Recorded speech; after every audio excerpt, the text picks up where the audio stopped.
Sa video natin ito mga boss, no, pag-uusapan natin itong paggawa ng 3-dimensional drawing dito sa plano natin, no. Kagaya po ng plano ng bahay na ito. Susubukan po natin gawing 3D ito. Umpisahan po natin sa mga pader at saka sa mga bintana. Paano yung pamamaraan para gawing 3-dimensional drawing ito, no. Kaya lang mga boss, kung bago pa lang pala kayo, no, sa maliit pa lang nating channel, huwag nyo po sanang kalimutang pindutin muna pala, no, yung subscribe.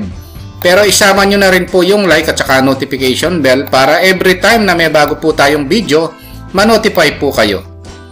Okay, umpisahan na natin yung paggawa ng 3-dimensional drawing dito sa plano ng bahay na ito. Ang una kong gagawin mga boss, no, halimbawa iti-3D ko yung exterior wall o yung pader na panglabas na ito. Ang ginagawa ko mga boss, ang technique ko, no, ginagawa ko, nagpo-polyline muna ako. Nag-e-endpoint ako ron, no, sa mga dulo ng wall na yan. Yung pinaka-exterior line, no, ng wall. Ito yung technique ko, no. So baka naman kasi yung iba iba yung pamamaraan nila, no. So ako ganito ginagawa ko. Pag gagawa ko ng exterior wall, pagdating dito, i-close ko siya. Ngayon ito, yung ginawa kong polyline na yon, ikakopy ko siya, no? Ilalabas ko siya. Halimbawa, ilalagay ko siya rito. I-erase ko yung line na nasama na yon. Ngayon, kung ang kapal ng wall natin mga boss, o yung exterior wall natin, yung kapal niya, no? 6 inches or 0.15 meters. Yung offset ko siya ngayon ng 0.15. Papasok. Ayan, na. So ngayon, yung mga diniscuss natin command mga boss sa 3D, pwede ko nang i-apply dito, no? So pupunta ako dito sa view para madali nating makita. 3D view, southwest isometric muna. And then ito yung wall natin, no? Ang gagawin ko, una kong i-extrude, na-discuss ko naman yung extrude command, no? Una kong i-extrude yung nasa loob na polyline na yon. So, EXT, na-discuss ko naman yung extrude command. And then enter.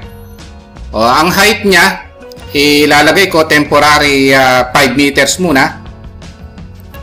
Ayan, na. Tapos, ito namang panglabas. Ito, kung ano yung height ng wall natin, no? Kung ang height ng wall natin, extrude, ay 3 meters, so type ko 3, then enter. Ayan yung extrude height, no? Ngayon, isasubtract ko siya ngayon.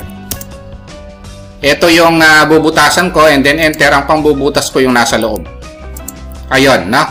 So, ito na yung wall na solid, no? Ayan yung 3D wall, no? Ngayon, ang gagawin natin mga boss, pwede na nating i-apply, no, yung gusto nating gawin dyan, no? Halimbawa, gusto ko munang palitan ng kulay ito. Halimbawa, gusto kong butasan ngayon, no, yung wall na ito. Ito yung magiging guide ko mga boss, no? Kasi ito naman yung gagawin natin, no? Ngayon, ang gagawin ko, gagawa ako ng line muna rito. Guide lang, no? Papunta ron. Tsaka ako magre-rectangle. Magmula rito hanggang doon, rectangle ako. Kukunin ko ngayon ito. Magbe-base point ako rito. Tapos ilalagay ko rito. Ayan, no? Dito sa endpoint nito. Kasi dito ako nag-base point dun sa kabila, no? Na-discuss ko naman yung change command. Gagamitin ko yung properties tsaka yung elevation options, no? Ito yung elevation. Halimbawa, ang elevation ng window natin ay 0.9 meters. O type ko lang yung 0.9 or 3 feet.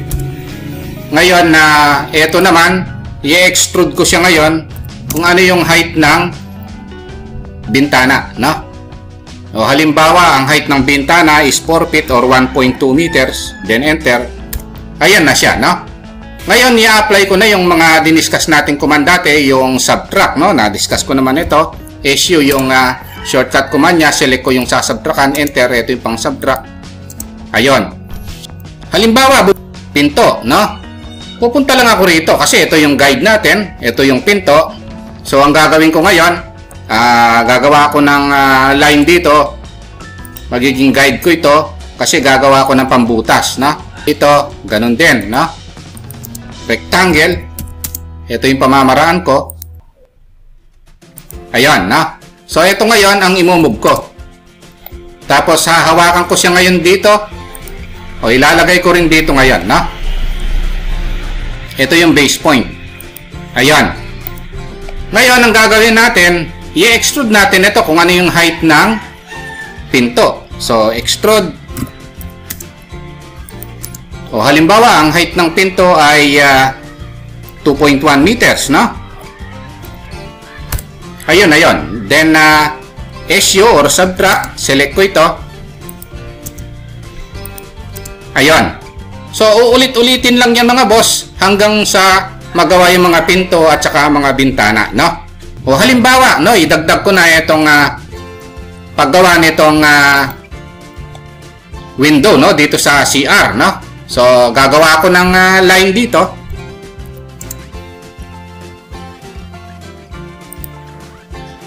Gagawa ko ng line dito. Kasi guideline ko ito, no? Tapos re-rectangle na naman ako kasi ito yung pambubutas ko. Ayan, no? Tapos ikakopy ko ito.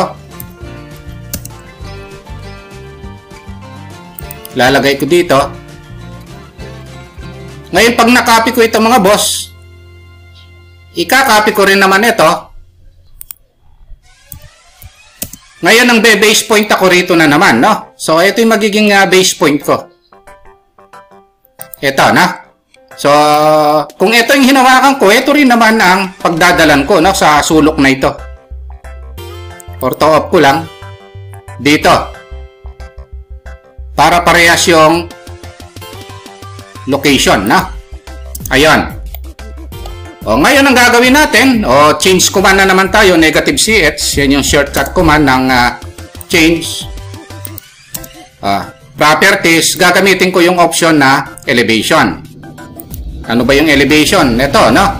Halimbawa, ang elevation niyan is 1.6 meters, no? Halimbawa lang ito. Then, enter. Ayan, no? Ayan yung elevation niya. Ngayon, i-extrude ko na ngayon, no? EXT, select ito, tsaka ito. Halimbawa, ang extrude height nito ay 0.5 meters, no? Ngayon, gagamitin na naman natin yung subtract command, no? SU, yan yung shortcut command ng subtract, no? Select ko lang ito, enter. And then, select ko yung pang-subtract. Ayun. So, ito yung wall natin mga boss na binutasan, no? Hindi na kailangan i-discuss natin lahat kasi hahaba yung video natin, no? Okay, yun lang muna mga boss, no? Ang naging topic natin dito sa pag 3D ng wall ng bahay. Kung nagustuhan nyo po itong video natin, no, at makakatulong sa inyo, huwag nyo po sanang kalimutang pindutin muna pala, no, yung subscribe dito sa maliit pa lang nating channel. Isama nyo na rin po yung like at saka notification bell. Thank you very much at God bless po sa inyong lahat.